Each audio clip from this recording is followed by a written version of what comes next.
Good morning, everybody. This is Kate Kelly with Monarch Housing Associates. I want to thank you all for joining us for Our Homes, Our Votes, a webinar about voter registration and mobilization for low-income voters, focused more broadly on low-income voters, but we're also going to get into some specifics for people since most of us are from New Jersey. We are very fortunate this morning to have two presenters joining not only Monarch Housing Associates, but the Housing and Community Development Network of New Jersey. We have Sarah Jemison, who is the Housing Advocacy Organizer for the National Low-Income Housing Coalition, and Dawn Clark, who's the Vice President of Voter Services for the League of Women Voters of New Jersey. This webinar is being recorded, so if there are folks you work with in your organizations, on your boards, who weren't able to join, I just encourage you, when we are done, to be on the lookout. We're going to send out a recording of the webinar, and I encourage you to take a look at it and share with others who weren't on the call what you have learned this morning. So I'm going to move on to our first slide and turn things over to actually, I'm going to just go over a few key dates first, and then we will move on to our first presenter. So we will be going over these dates with you on the webinar, but just keep in mind as we're talking, the part of why we're doing this webinar in September, so soon after Labor Day, is that the deadline to register to vote in the New Jersey gubernatorial election is Tuesday, October 17th. And that is, of course, looking towards the gubernatorial election, the general election for governor, on Tuesday, November 7th. And as we're talking about why voter registration is so important for low-income voters and how voter registration works in New Jersey, we should all keep in mind that there will be another election coming up next year in 2018. Each of the members of the New Jersey House delegation will be up for re-election. So any folks that you are registering to vote and mobilizing to get out and vote this November, we certainly should all be doing voter registration as an ongoing activity, but we can also be thinking about, doing the same sort of webinar and voter registration drive and get out the vote efforts next year for the House election. So I'm going to turn over the microphone to Arnold Cohen with the Housing and Community Development Network of New Jersey, who is going to introduce us to Sarah. Thank you, Kate. So we're really pleased that the National Low-Income Housing Coalition and Sarah can join us. The National Low-Income Housing Coalition is really the premier group for housing advocacy in the nation. Their weekly memo to members is really a must-read for anyone in the field. I encourage folks to join the National Low-Income Housing Coalition if you're not a member. Sarah has been our key contact with the National Low-Income Housing Coalition and to bring their resources to us here in New Jersey. And they've done a fantastic job over probably the last 10 years in putting together what they call voterization. And she'll be talking further about that so that we can all make plans on how we can most effectively and easily register people, low-income people, and make sure that they vote in the next election. Sarah. Great. Thank you, Arnold. Sarah, I'm just going to interject one thing that I forgot before we get started. So for those of you on the call who are not among us who are presenting, your lines are muted, but there is a box where you can ask a question. So if you think of a question while Sarah is speaking, feel free to type it in and I will see it. And after Sarah finishes, we can answer any questions. And then we can do the same after Dawn presents. And then at the very end of the webinar, we'll also have another opportunity. So Sarah, please go ahead. Great. Thanks so much, Kate. Again, as Arnold said, my name is Sarah Jemison, and I'm a housing advocacy organizer with the National Low-Income Housing Coalition, which means it's my job and a great pleasure to get to turn a lot of the work that we do related to federal policy, related to national research about the need for housing, and make that accessible and available to people who are not in DC. And so New Jersey is one of the 13 or 16 states I cover, but as Arnold will tell you, I often tell him that it's one of my favorites. So with that being said, I think, Kate, we can skip to the next slide and just tell you all a little bit about what the coalition does and is. Many of you who were with us for the congressional reception may remember Diane Yentel, NLIHC's president and CEO, speaking about the national need for homes that are affordable to the lowest income people. And that's the core of the work that NLIHC does. We advocate for housing policy and programs that benefit the lowest income people, recognizing that in every community, there's a substantial and growing shortage of homes that are available and affordable. And Kate, we can go to the next slide. But to give a bit of background about that, in New Jersey, there's a shortage, an average of 29 homes that are available and affordable for every 100 extremely low income renters. So renters who are making 30% or below of the area median income. Now, in parts of the state, as you can see, it's broken down by county here. There are fewer than 20 homes for every 100 households. That's a significant shortage. And meanwhile, wages are too low.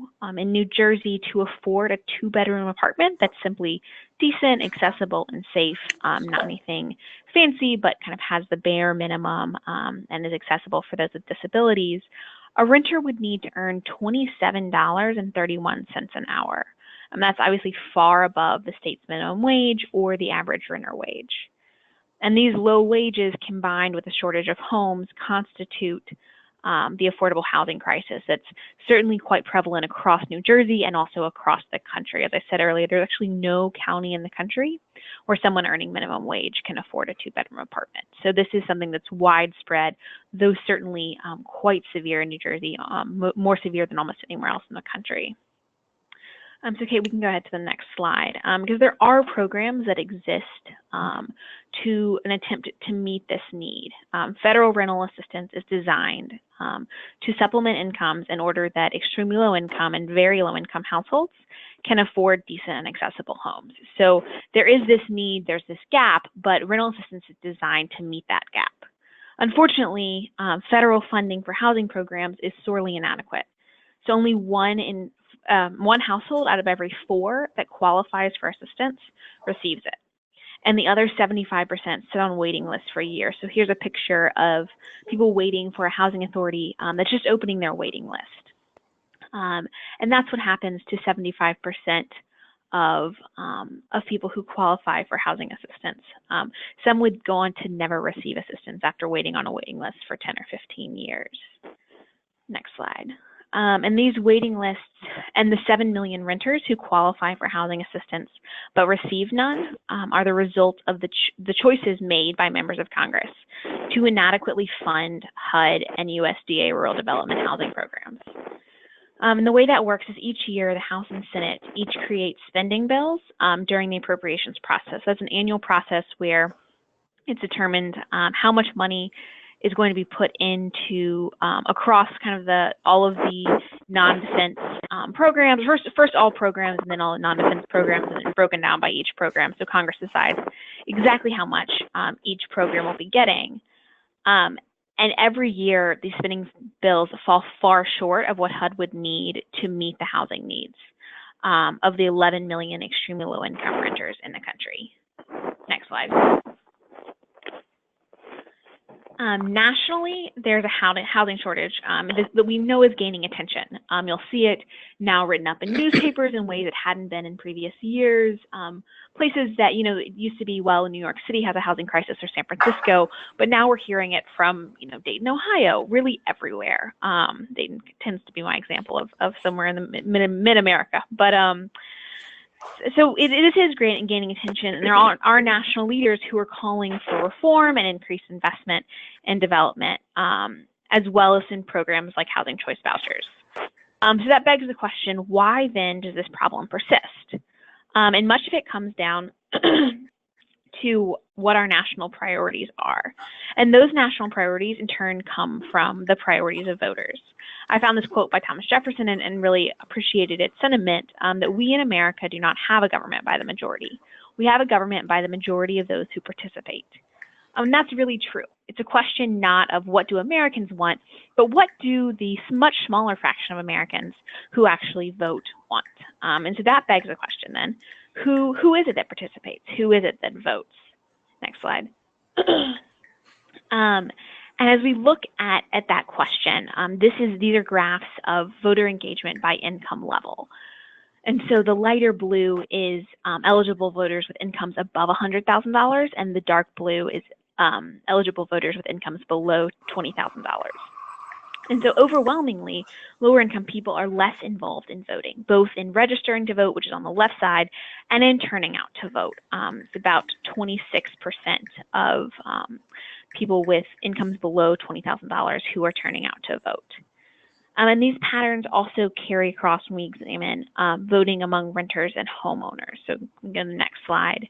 And this again shows renters voting engagement by housing status. So renters, again, are much less likely to turn out to vote than homeowners. And there are several causes of this issue. So to walk through a few of them, there's often intentional voter suppression. So that can look like voter ID laws, which thankfully New Jersey doesn't have, but also other things that are less statutory, voter caging, so questioning someone's registration status at the polls, reducing or relocating polling places, so they're harder to get to, and efforts to curtail early and absentee voting opportunities, which make it easier for people who need to be at their jobs on election day to vote. And so those are some really key ways in which it's an intentional effort to reduce the voice and the input and the impact of lower income people, of renters, of people of color. These are moves that are taken intentionally to reduce the impact of these voters and to make sure that they are unable to participate in the election process and the voting process. There's also the issue of frequent moves. Every time someone has a new address, even if it's a new apartment within the same address, they need a new voter registration. And so renters tend to move much more often than homeowners, and that can make it difficult to have current, accurate voter registrations. And also an inflexibility of jobs. This is much more common among lower income people who work with an hourly wage to not be able to leave or not be able to leave without having their income cut to say go to a voter registry, go to a voting place and vote. There's also lack of information about voting requirements in a new location. So someone moved, they don't know what's required. A difficulty obtaining ID. This systematically occurs much more among lower income people and people of color, not having access to the materials they need to get an identification that's required to vote. And then also transportation impediments. If voting locations are far from public transportation, it again makes people who don't have access to a vehicle less likely to be able to vote. So there are a lot of different issues. This is a very complicated and multi-pronged problem, but it's also one in which housing service providers and social service providers can play a big role in reversing these trends that we've seen in the bar graphs on the last two pages. That in turn helps shift national priorities and fund more affordable housing. So just as funding affordable housing is a decision by members of Congress make their decisions based on voters. When we change who those voters are, we increase the care by members of Congress to lower income people, to housing issues and affordable housing issues, and then shift the level of funding for those issues. Kate, next slide. And so things to remember as we're talking about the role of housing and social service providers. Voter registration and education is an ongoing process.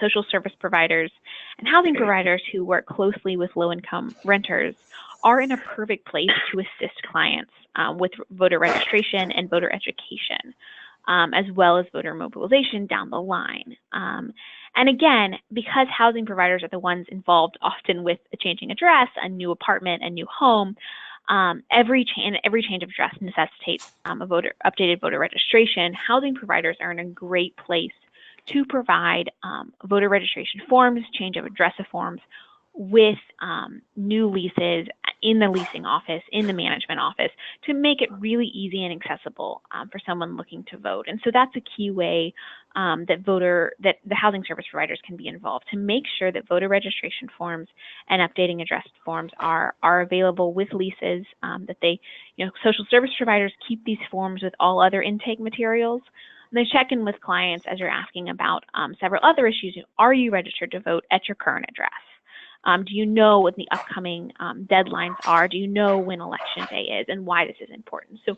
making that a part of your systematic intake process of the new leasing process is really vital for housing and social service providers to be a part of voter education, voter mobilization, and raising our votes for our homes. And then also a really important part of this is recruiting tenant associations, or if you are already a member or a leader of a tenant associations, doing door-to-door mobilization, because again, it's much more effective to have that type of mobilization already in your community when you know the people, you know who's going to be home, who's not, where you're most likely to have the most success, you know people's stories and their backgrounds. It's much easier to be able to go door-to-door with voter registration efforts. Make the point of this is why it matters. This is why, this is the first step in making sure your voice is heard and making sure that the devastating budget cuts we've been hearing out for a year don't come about. It has to start with you as a voter making your voice heard in the voting booth. Next slide. As a bit of a side note, because I know we're going to get a lot of questions about this, want to mention for a moment the do's and don'ts of voter registration outreach among nonprofits. So if we can go to the next slide, Kate. Because there's often a lot of confusion about what nonprofits can and cannot do. And so really in many ways, nonprofits can do a whole lot in helping to register people to vote. They can conduct voter registration, they can conduct voter education and mobilizing efforts, they can have meetings about the upcoming election, what are the issues, are there any ballot measures, who's up for election, what are their positions on different issues, and they can conduct candidate engagement efforts. They can send out surveys to candidates. I believe Arnold may have more to say about how that's happening in New Jersey already. But if a smaller nonprofit wanted to do that in, say, a county election or a mayoral election, ask them their opinions on different affordable housing issues, ask them to commit to supporting affordable housing issues. That is all totally okay, totally acceptable under a 501c3 status. What's not acceptable is only doing that for some people who are up for election, even if, often we'll talk about bipartisan issues, but if you have a Green Party candidate or an independent candidate, it is vital that every single person who is on the ballot is a part of every candidate engagement effort you do. You cannot, as a 501c3, make an endorsement of a political candidate. You can't donate money, time, or resources to a particular candidate. If you have people in your office who want to be engaged, volunteering for a certain election effort for a particular candidate, that's fine, but they cannot do that as a staff of your office. So if I wanted to volunteer in DC, for a certain DC mayoral candidate, I could go as a Sarah Jemison and supporter of affordable housing, but I can't go as Sarah Jemison, a housing advocacy organizer with the National Low-Income Housing Coalition, because that acts as a tacit endorsement by our nonprofit for that political candidate. And so that's a really important distinction if you have staff who want to get involved. And as a note, if you have AmeriCorps Vista or AmeriCorps volunteers, they cannot be engaged at all with voter registration efforts, which is sort of an odd loophole, but something important to keep in mind. Same with legal aid legal aid groups. So just two things to keep in mind. And there are many more resources on this question on nonprofitvote.org, or you can reach out to me later. I'm happy to help answer any questions. But again, most importantly, nonprofits can and should be involved in voter education, voter registration, and voter mobilization. So with that clarified, a few steps to assist in voter registration. And all of this material we're currently getting updated and put on our website, but I will send Kate the link to our voterization, or our Homes, Our Votes narrative guide for voter registration efforts and mobilization efforts, and that will all be available to you afterwards. So you can go to the next slide. The first step is getting started in goals and roles, and it looks like the picture I had did not come through, but just to keep in mind, this is, you know, a screenshot from our narrative guide, but it's important to set realistic goals and walk through those with your team. So you want to think about how many residents or clients do you serve, and what percentage do you think you can get to register to vote? Are you going to try to register people outside of those, you know, who maybe live in your housing development or who you serve on a day-to-day basis? And so how many people in all? What's a realistic goal, and what are the steps going to be needed to take it? Is there someone in your office who can be the one who takes charge? I know this happens in every nonprofit, and ours not excluded. If there's kind of a group effort, but no one person takes a clear leading role, it's often hard to get that going. So make sure you have one person or one team who's responsible, who's setting these goals, who's a part of the goal setting process, and then also who's in charge of doing that mobilization engagement effort. The next slide. And this is, there are the registering voters issue. No, that's I'm sure I thought I was being fancy by putting in some sort of transition that I had no idea I was doing. So we can go ahead and skip to the next slide, but I think all these slides will be available afterwards, so I'm not worried about that. And then getting started with what the goals and roles are.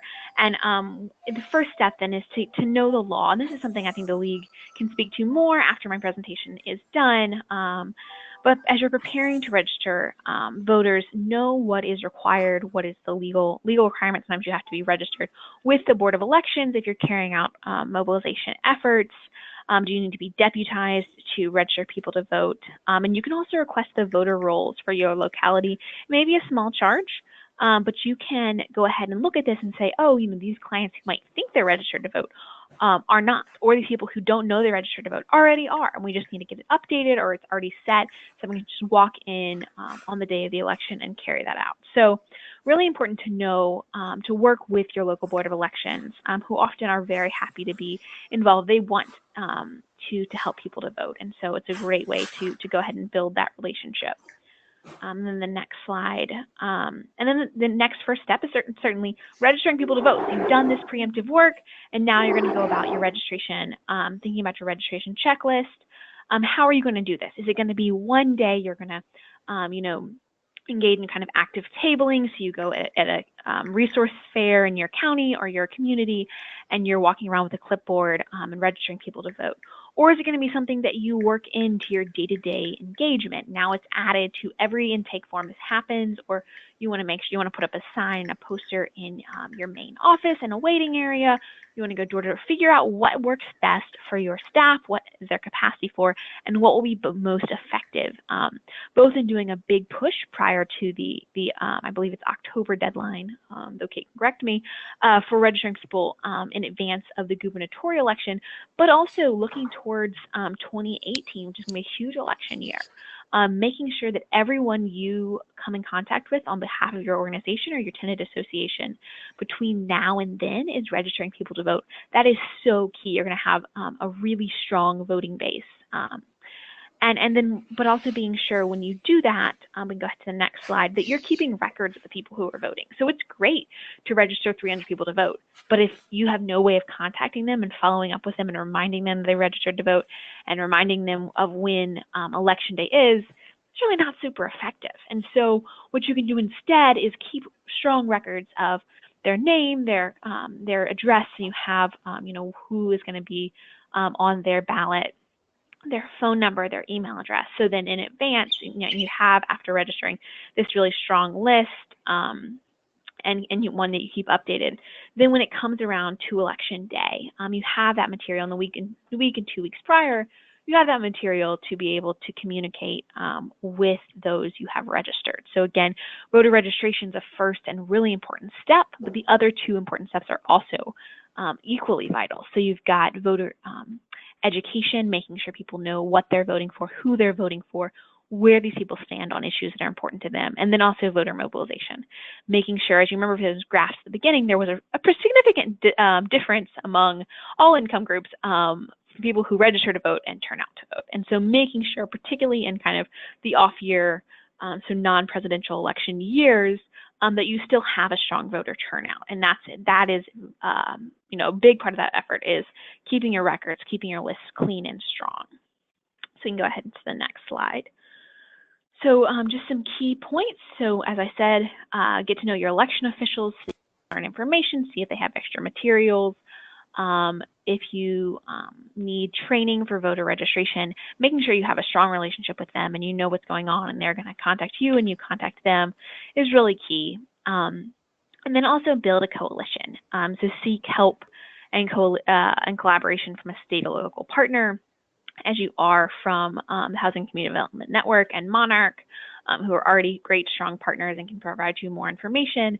But if you want to work with other providers in your community, whether it's housing providers or you want to work, citywide or countywide with additional tenant associations, consider that. How can you coalition build to make this effort stronger, to share resources, share information?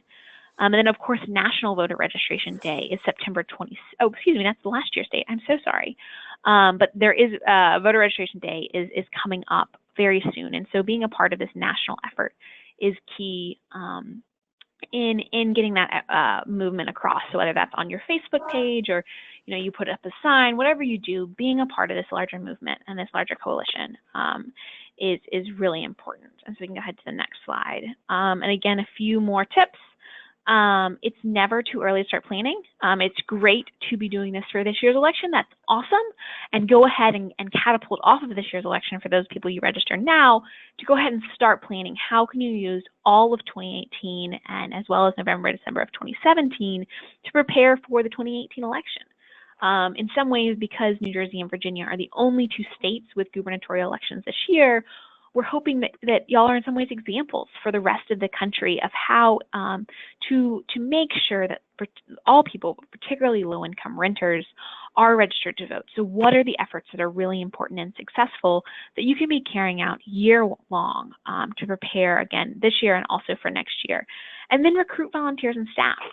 Often there are community groups, campus groups, whatever it is, people who can be really, who want to be engaged. And so if you give them the steps, you ask them, today we're going door to door, here are the forms you need, this is what you need, can you cover this neighborhood? So that's something, if you make that easy for a volunteer, there are a lot of people who want to be engaged. And one last note, kind of in terms of common obstacles, which I think is the next slide. A few notes. People often ask us, do you have to have an interest to vote? And Kate, can we go to the next slide? I think it has some notes about homeless voters. And so various court decisions have all affirmed that homeless people cannot be denied their voting rights for not having an address. And in New Jersey, an address is not required to vote, but often, because it is required in so many other places, there's confusion on this issue. And so making sure if you're working with individuals who are experiencing homelessness, help them to know that they do not need an address to vote, that they can and they should vote and be engaged. So often that's really not so much an issue in a wonderful way in New Jersey. It's not a policy you need to have changed, but instead it's something to educate people about. And so that's really key in voter education. And there's also a question of, voter apathy. People think nothing ever changes. Voting doesn't really do anything. I voted in this last election and it didn't come out the way I wanted to.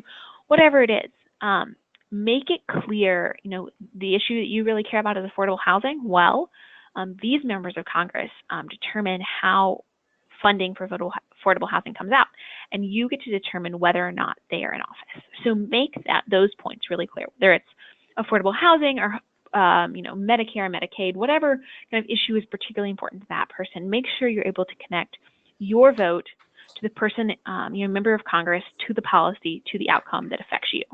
And making that link really clear is vital. And then, if someone says, I really don't want to vote, I'm not sure if I'm going to, I'm not sure if I'm available that day, someone can register to vote and never vote. That's not ideal, but if someone is really hesitant to register because they're not sure they want to vote, that's an easy way to kind of get over that hurdle. And then finally, formerly incarcerated voters. In New Jersey, voters with prior felony convictions can legally register as long as their parole or probation is over, but they will need to re-register. And so again, this is like homeless voters, often an issue of education more than anything else. making sure that people who are returning citizens who've been in prison know that they do have the right to vote. They should vote, but they need to complete a new voter registration. And so then I think we have time for questions, but before we do, Kate, can you actually skip 2 slides ahead? I wanted to let you all know, as Arnold mentioned, there we go. We are a membership organization, and I say this in particular because this is our membership month, and if you join the coalition during September, you'll be entered to win free registration for our forum and a free hotel stay in DC for those few days. So just something to keep in mind.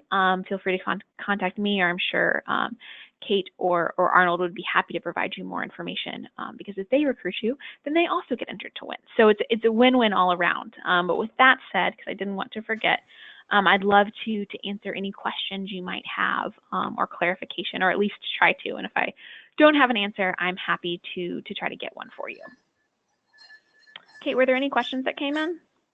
I don't see that any questions have been asked, so I'll give it just maybe another 30 seconds in case there's a last question, but Sarah's going to remain on the line, so right. She can certainly answer any questions. And for just a reminder for those of us who are presenting, if you're not speaking, if you can mute your line so we don't hear any background noise, that would be very helpful.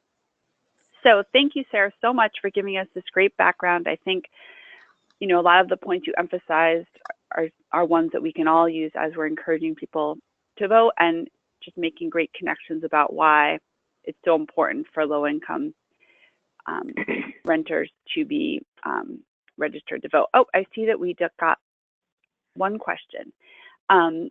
Someone is asking if the National Low-Income Housing Coalition is hosting any voter registration events. We are not directly hosting them. We're certainly encouraging people to be involved in the National Voter Registration Day, but we don't have any local offices, and that's really what makes these efforts particularly successful. But if there are ways that we can help you in your events, please do let me know. We're happy to provide any resources or materials, or contact our network in your area. So just let us know how we can assist with those. Okay, great, thank you. And there was a follow-up question to that maybe we can talk about after Dawn makes her presentation. The same individual asked if there are any other nonprofits that are hosting events. I'm guessing maybe specifically in New Jersey, because maybe it sounds like this organization may want to partner with another. So we can talk about that after Dawn's presentation, and certainly Monarch, and I'm sure the network, are happy to help with any efforts coordinating voter registration events, going forward before the October deadline. So Sarah, thank you very much, and thank you also for your questions. And now I'm going to introduce our next presenter. We are very pleased to have Dawn Clark with the League of Women Voters of New Jersey with us. So Dawn, I will turn things over to you. Okay, I'm very happy to be here. This is one of my favorite subjects in all the world. And LWVNJ really wants to promote registration of all eligible voters. It's just so important. So can we go on to the next slide, please? Who in New Jersey, who can register to vote?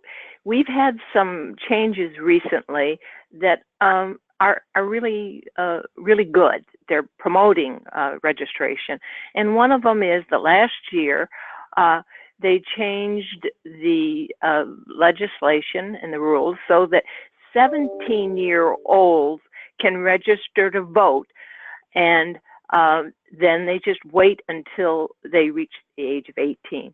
This makes it a lot more accessible to students in schools and high schools in particular. So you have to be a citizen of the United States, you have to be at least 17 years old, and you have to reside at a present address for at least 30 days. There are some provisions made for the homeless we can perhaps talk about, and you are not currently serving a sentence, probation, or parole because of a felony conviction. And I would want to reiterate what Sarah said before, that these are points of education, and we need to keep making this clear to people. Can we go on to the next one, please? Next slide. Registering to vote, when should you be doing it? These are the real nitty-gritty things that we need to go into. And for any election, you need to register 21 days before the election. Right now, we're talking about the gubernatorial general election. So we want to make sure that everybody is registered by October 17th. How and where to register to vote? And anyone can register to vote in New Jersey all by themselves, and they can send it in by mail, or they can go to any number of offices. The motor vehicle agency, you can, as you renew, you can do it there. Forms should be available in libraries, in municipal clerks, county commissioners, but all of the forms are the same.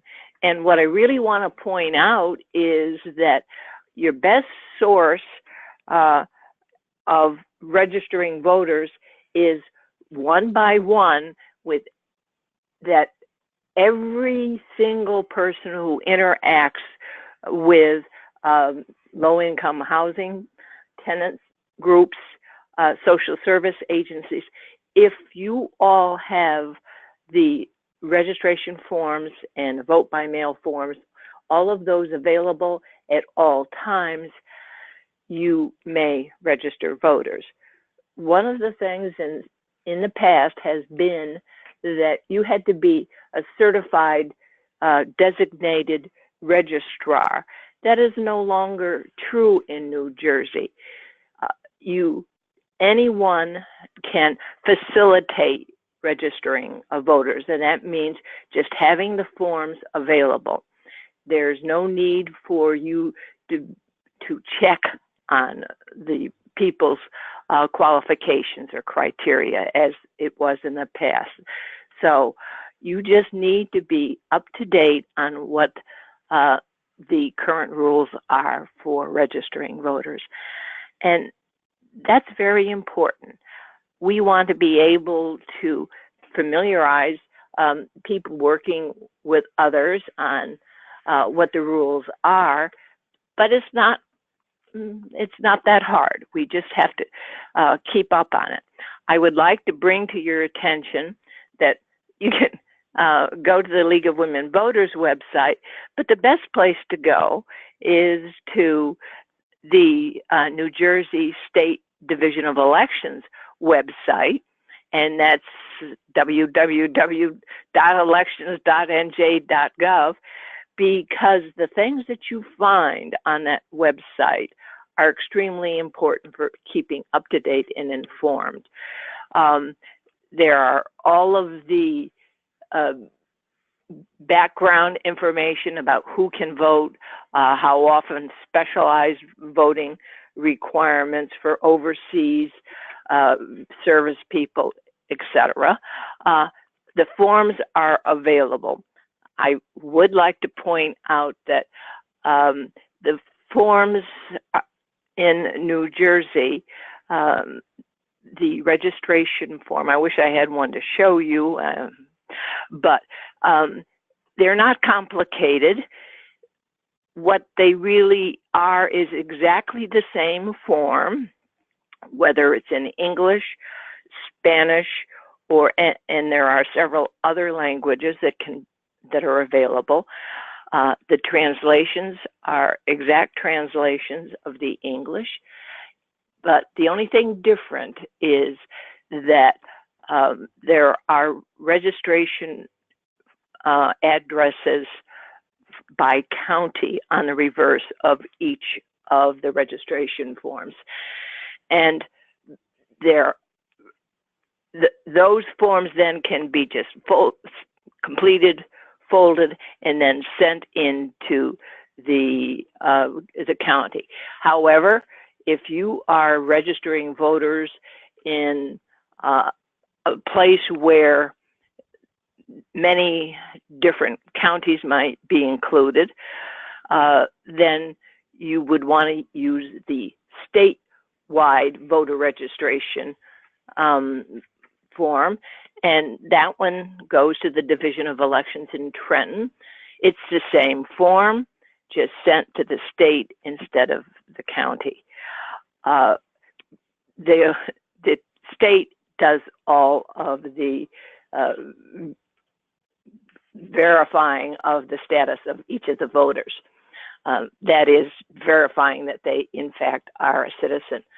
The only thing that's tough on the form, for some strange reason, municipality is a word that's used all the time, only on forms.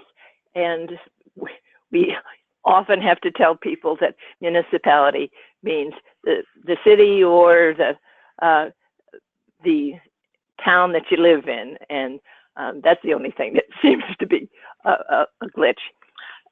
I would like to also state that on the Division of Elections website, there's a little place that if someone is not sure of whether they're registered to vote or not, they can check on it on that on the website as well. So there's a lot of good information there. Okay, can we move on? Next slide, please.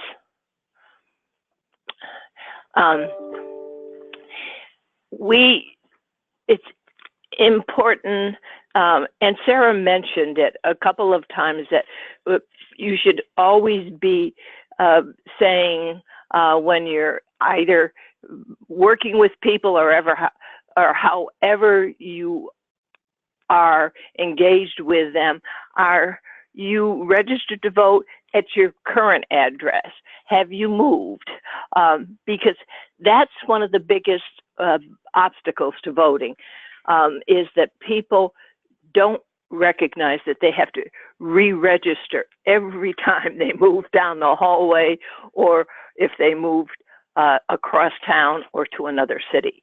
But you must re-register to vote if you have changed your address in any way, and if you've changed your name.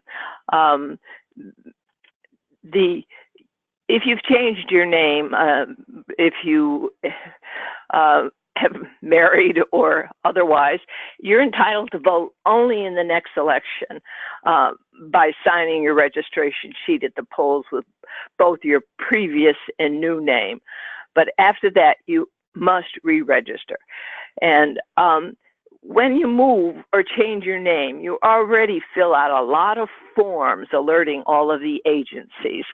And just help your clients and your friends and family to do that as well with your voter registration. It's important.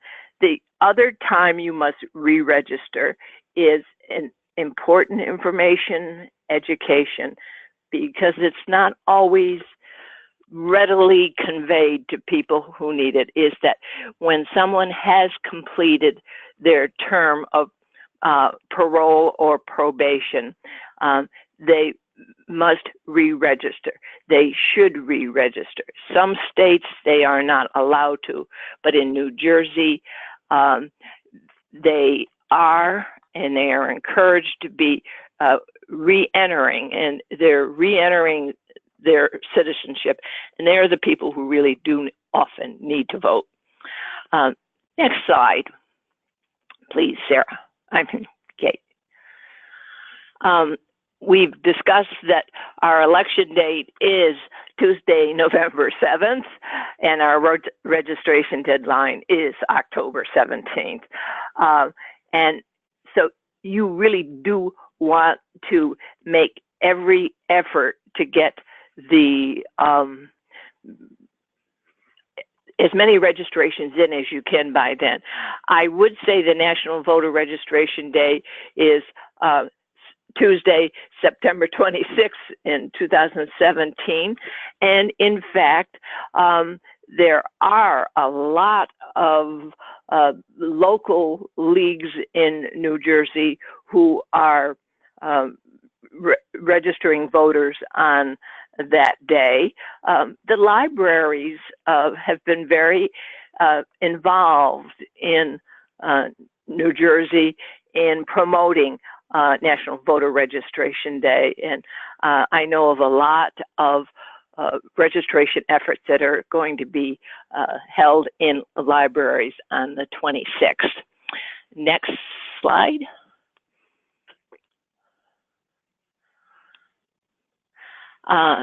This is a big push. Vote by mail in New Jersey is a really forward-thinking way of encouraging voting and overcoming a lot of the obstacles that Sarah noted for a lot of tenants and low-income people. Any registered voter can now vote by mail in any election. You do not need a reason to vote by mail, but you must apply for a vote by mail ballot. Now there is no excuse not to vote. It's a two-part process, voting by mail, but it is well worth it. First, you must be registered, and the registration must be in effect, because vote by mail applications are only sent by the county in which you are registered to vote. Now, vote by mail, you must make an application. So anyone who's engaged in voter registration activities, so sitting at a desk, running around with a clipboard, or however you choose to do it, but in every office of every tenant association, you should have some vote by mail applications available, because voting by mail in effect overcomes so many obstacles. Number one, it actually is a way of voting early. It's very good for people with disabilities or anyone who has difficulty with transportation issues. Vote by mail is the answer for them. It's great if you don't have the flexibility of time, and you don't know if your job will let you off. Vote by mail is a good way of ensuring that you get your vote in. And so we really want to promote vote by mail whenever possible from among a group of people that have any kind of obstacles. They mail in the application to the county, and then the ballot is then returned to them. Okay, next slide, please.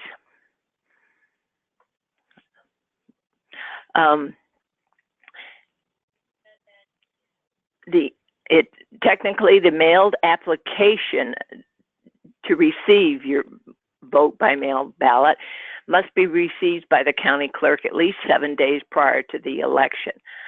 However, you can apply in person for a vote by mail ballot at your county clerk's office, and that's important. Other people then can, in fact, deliver a request or an application to vote by mail. Next one, please.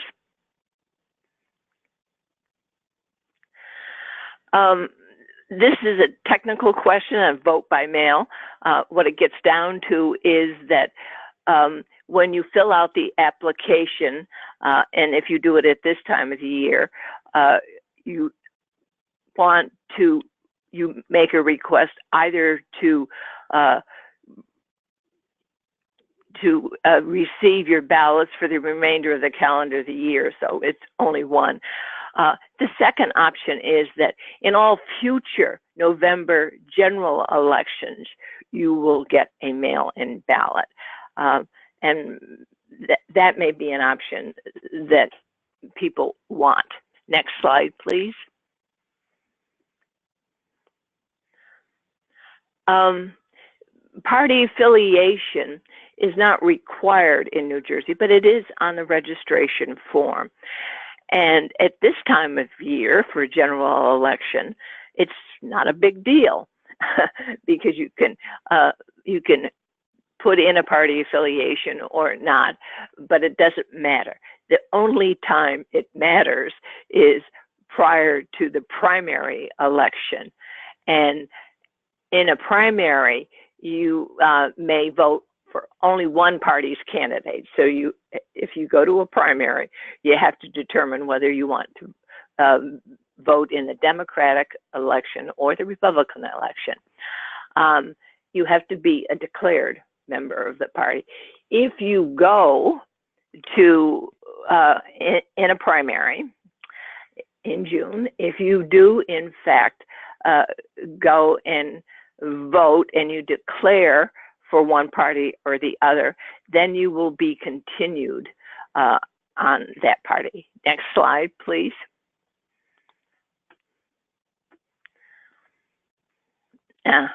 And so that the following June, you will either need to vote in that same party or you will have to change your party affiliation.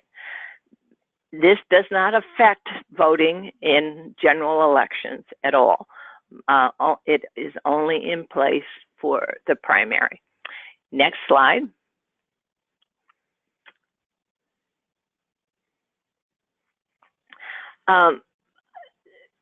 ID is a very important issue, and in many states, it's one of the biggest obstacles there is. That is not so in New Jersey. You need only provide an ID if you are a first-time voter who registered by mail and did not provide all of the information.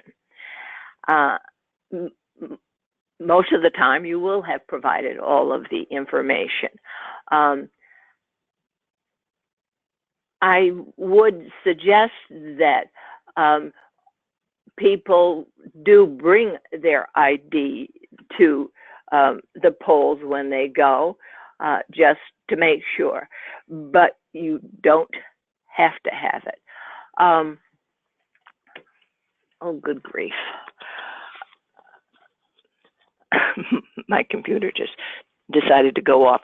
The ID is, I would like to put in a pitch here, however, for ID. And what that is that in the good agencies or in any opportunity where we can, in fact, encourage as a service, encourage all of your clients to get their IDs. It's a big help.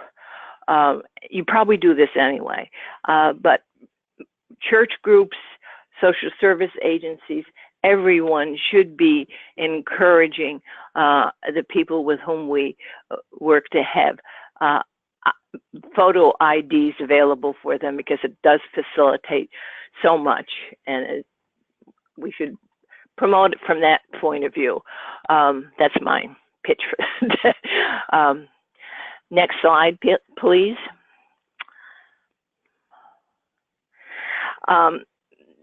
What I would like to say is that we are here to assist you. The League of Women Voters does put a lot of information on their website, and we want to make sure it's there for you. One of the things we would really like you all to become aware of is that we have a voter information tool available, and that is what we call Vote 411. And I would encourage all of you to go to www.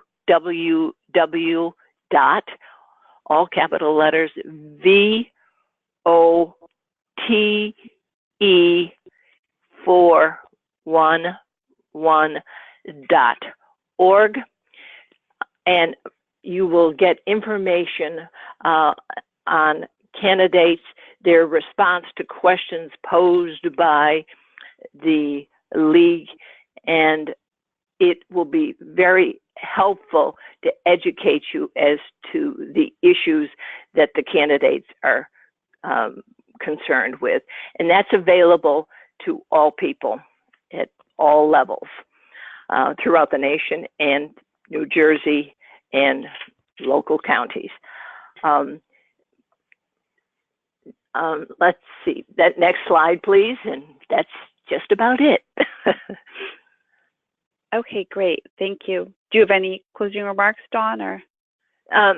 No, my only closing remark is that I really want to encourage everyone to be a registrar of all of the other voters, because we really need to get out all of our voters. Great, thank you. That's a great way to finish. We got a few very good questions, so I want to just take a minute or two to answer those questions, but I know we're coming up upon the 1 hour mark, so yeah, we'll do that, you know, in a timely, no, this was all, the timing worked out perfectly. These were great. It was great content to share. So one of the questions that we have is, are there requirements such as having voted previously at the polls? I think this is relating to the vote by mail. So can you vote first time by mail, or do you need to vote in person the first time? No, you can vote by mail the first. You just have to be registered first, then send in the application. No, there's no requirement that you've had to go to the polls once. Okay, great. That's a good question, though. Yeah. Yeah, it was a very good question. Another very good question is, are the vote by mail applications county specific to where they have to be returned? Yes, they have to. That's part of it. You have to be registered in a county already. Yes. Okay.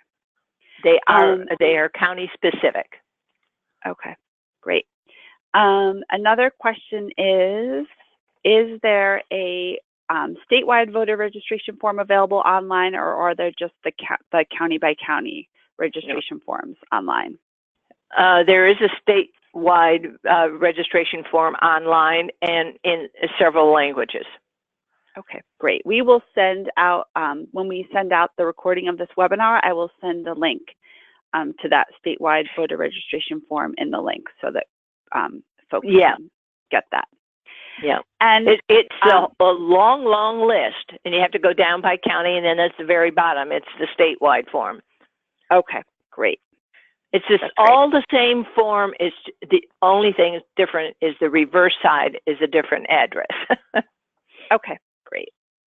That's a great answer to have. And then I heard from some of you on the phone, including Moms Clean Air Force and CCC, who were both asking me as follow-up questions to Sarah's response about that the National Low Income Housing Coalition is not planning any in-person voter registration events. But I know that Moms Clean Air Force and also CCC expressed interest in partnering with other nonprofits around voter registration events. So what might make the most sense is maybe when we send out the recording of the webinar to folks and we send up some of these other resources we talked about, you could respond to that email and let me know if your organization is interested in holding a voter registration event.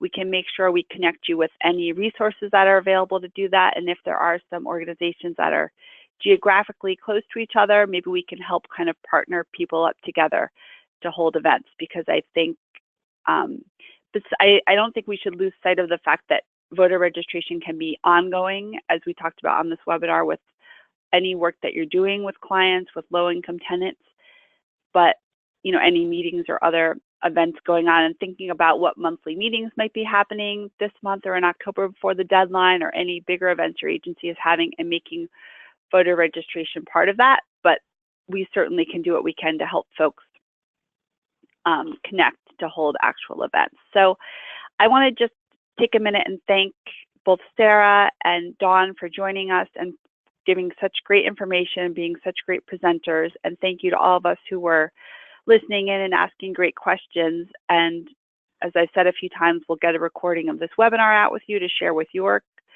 networks.